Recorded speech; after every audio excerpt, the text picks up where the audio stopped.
काश हमने अपने बच्चों के सामने कुरान कसरत से खोला होता, हमने अपने बच्चों के सामने मुसल्ले बिछाए होते, हमने अपने बच्चों के सामने तस्बीह हाथ में ली होती, तो आज मिंबरों से चीख के ये कहना नहीं पड़ता तुम्हारी मस्जिदें खाली है, तुम्हारे घरों में कुरान नहीं है, ये कहने की जरूरत नहीं पड़ती। खुदा की कसम, जब सारे ही पढ़ते ना तो फिर बच्चा भी कुरान लेके बैठ जाता, बच्चा भी कुरान लेके बैठता। क्यों?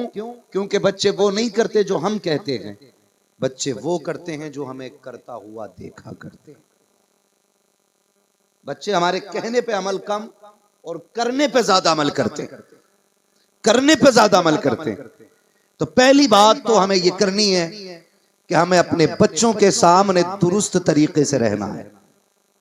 कैसे रहना है?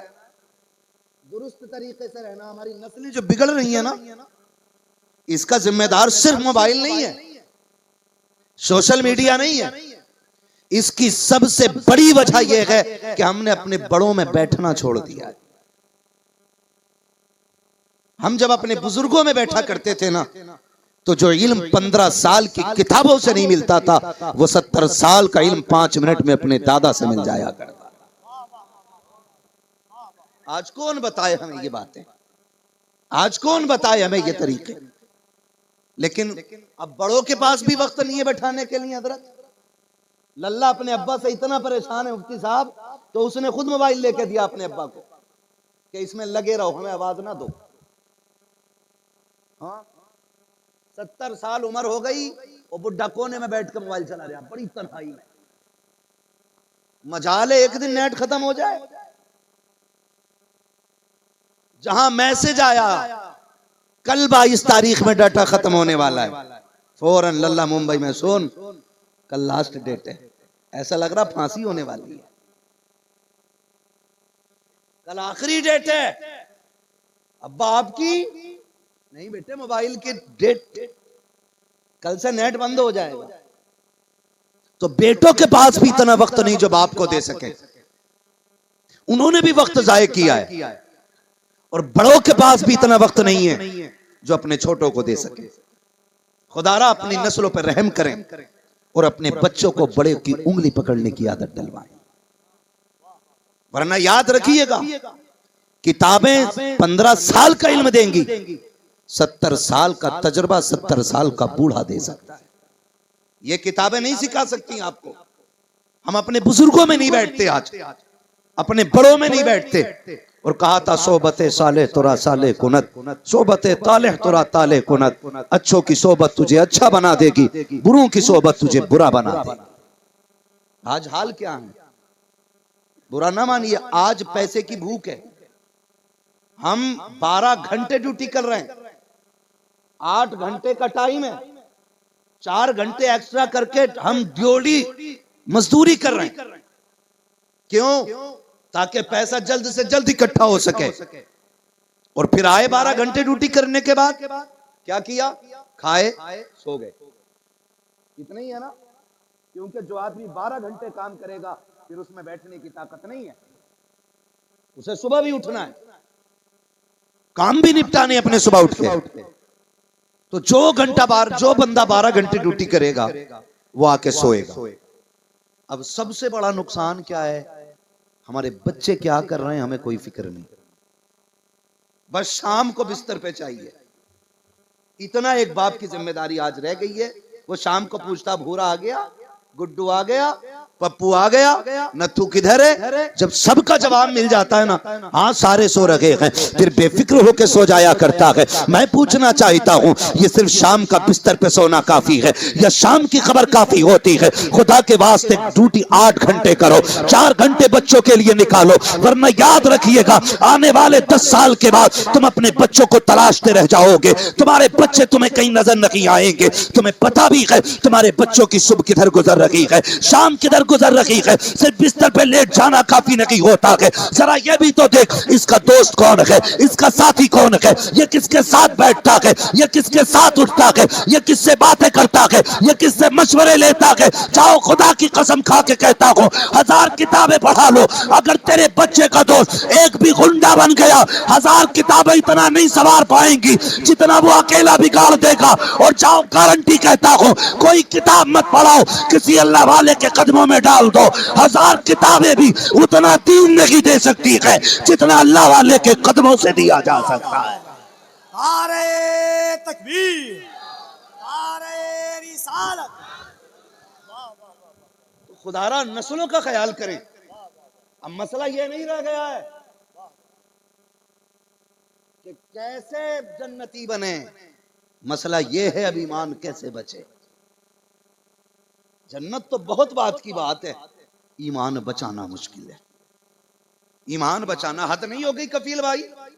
लोग रील बनाने के लिए मौत का मजाक उड़ा रहे हैं, कब्रों का मजाक, सवाल जवाब का मजाक।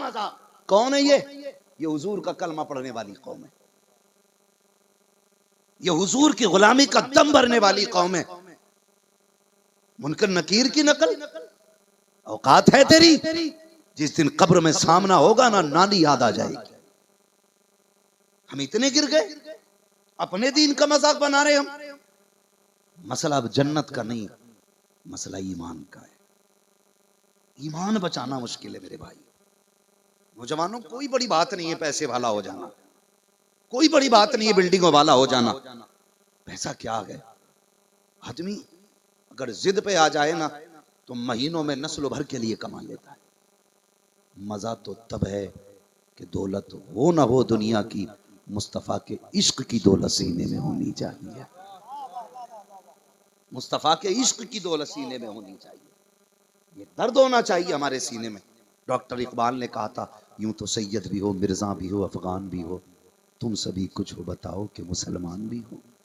पूछो जाके नस्लों से, हम किधर जा रहे हैं, हम कर क्या रहे हैं। हाँ, अभी 4-5 बंदे मुसाफा करने आए, उनके हाथों में कड़े हैं, हम मुसलमान हैं, कड़े हाथों में। मसला धागे से कंगन और कड़ों पे आ गया। नहीं जी, ये तो हमारे नबी ने नहीं दिया था। बताओ, कड़े का वजन ज्यादा होता कि दाढ़ी का वजन ज्यादा है? मुझे बताओ, ये जो कलाई में पहने फिर रहे हो, स्टील का, पीतल का, इसका वजन ज्यादा है या इसका वजन ज्यादा है? कड़े का ज्यादा होगा ना। क्यों, ये क्या आधा किलो की लग रही? कितना वजन होगा इसमें?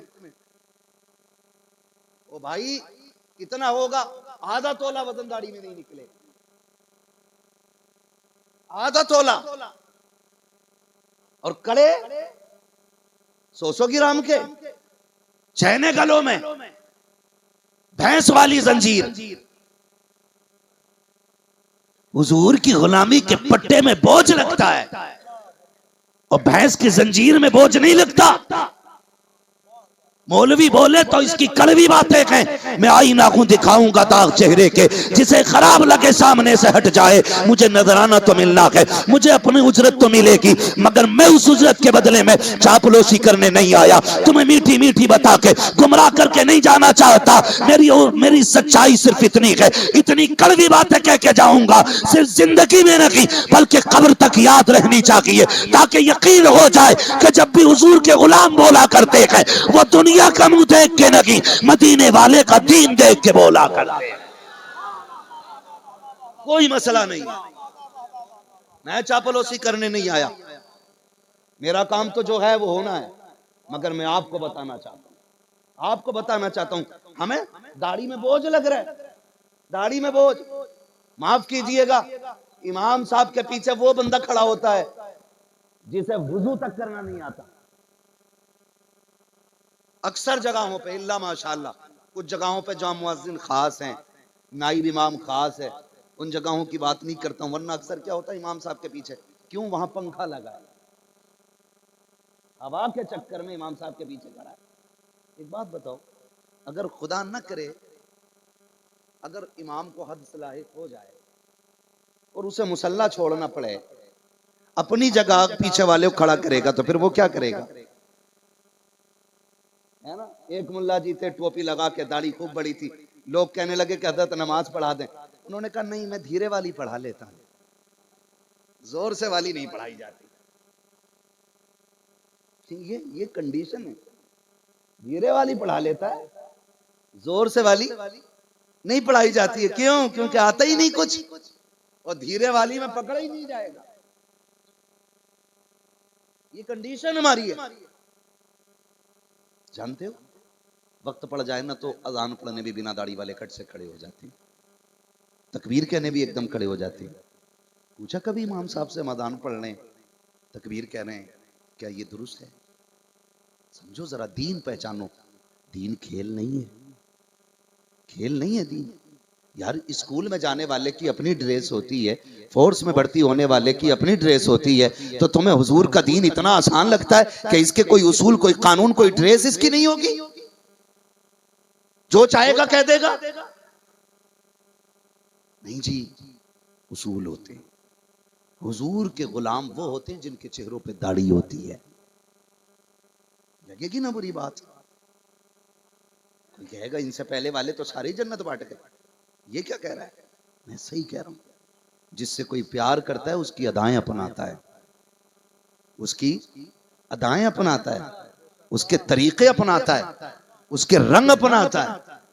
हाँ, और कभी कभी रंगों की भी बरकत होती है, रंगों की भी बरकत होती है। बंदे कपड़े रंग लेते हैं, अल्लाह दिल रंग देता है। अल्लाह दिल रंग देता है, दिल रंग देता है। लेकिन रंगने वाला भी चाहिए, खाली चिड़ी मार से कुछ नहीं होना है, रंगने वाला भी बंदा चाहिए। हाँ, तो रंग बदलने पड़ते हैं, रंग, तरीके अपनाए जाते हैं। बुरा ना मानना नौजवान। मरना किसे किसे जरा हाथ उठा के बता देंगे? जिनके हाथ ना उठे हो, अल्लाह करे मलकुल मौत आके उन्हें चेहरा दिखा जाए। खैरियत है? अब वही नहीं उठाएगा भाई जिसे यकीन देख के ही आएगा। मरना सबको है ना, सबको मरना है ना। अच्छा, क्या चाहते हो? मरे तो कब्र में अंधेरा हो के उजाला? क्या होना चाहिए? उजाला। अच्छा, कोई गारंटी है कि पीछे वाले रोशनी का इंतजाम करेंगे? नहीं ना, गारंटी तो कुछ नहीं है किसी की। ये तो 40वें तक अब्बा कहते हैं, फिर उसके बाद ये भी मरहूम कहने लग जाता है, औलाद भी। हाँ, तो क्या चाहते हैं? कब्र में अंधेरा हो के उजाला? उजाला कब होगा? जब हुजूर आएंगे, और हुजूर आके हमें देख के मुस्कुराएंगे। अगर हुजूर चेहरा फेर लें तो उनसे फिरे जहां फिरा आई कमी वकार में। हुजूर चेहरा फेर लें तो खैरियत है? नहीं ना, नहीं है ना खैरियत। तो फिर ऐसे क्यों नहीं हो जाते कि हुजूर हमें देखे? एक सहाबी की दाढ़ी में सिर्फ एक बाल था, तो हुजूर उन्हें देख के मुस्कुराते थे। उन्होंने लगा एक दिन के हुजूर मजाक बनाते हैं, उन्होंने वो दाढ़ी का बाल तोड़ दिया। जब आए ना, हुजूर ने देखा बाल नहीं, फिर चेहरा फेर लिया, रास्ता बदल के आगे बढ़े, फिर चेहरा फेर लिया। हुजूर खता हो गई, फरमाया दाढ़ी का बाल किधर का? हुजूर मुझे लगा आप मजाक फरमाते, मैंने इसलिए वो तोड़ दिया। फरमाते मैं तेरी दाढ़ी के बाल को देख के मजाक नहीं करता था, तेरा एक बाल था, उसे फरिश्ते चूमने के लिए भीड़ लगाए रहते थे, मैं तो फरिश्तों को देख के मुस्कुराया करता था।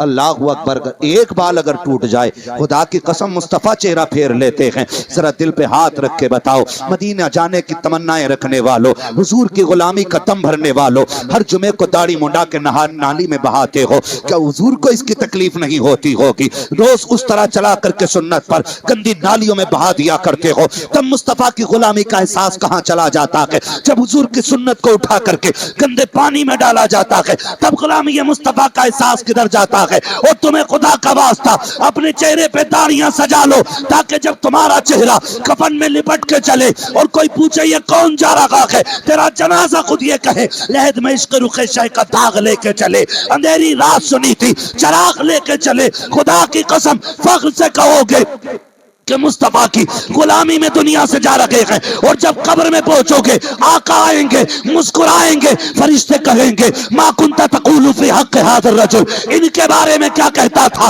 उनके मुस्कुराहट देख के फिर फख्र से कहना इन्हें जाना, इन्हें माना, न रखा गैर से काम, लिल्लाहिल हम्द में दुनिया से मुसलमान गया। नारे तकबीर, जरा दोनों हाथों को उठाकर नारे तकबीर, नारे रिसालत, इश्क़े मुस्तफा, उम्मते मुस्तफा, अज़मते इस्लाम, पैगंबरे इस्लाम, जश्न ईद मिलादुन नबी, हज़रत अल्लामा मुफ्ती हम्माद साहब क़िबला, वअल्लाह हुसैन नगर। ओ भाई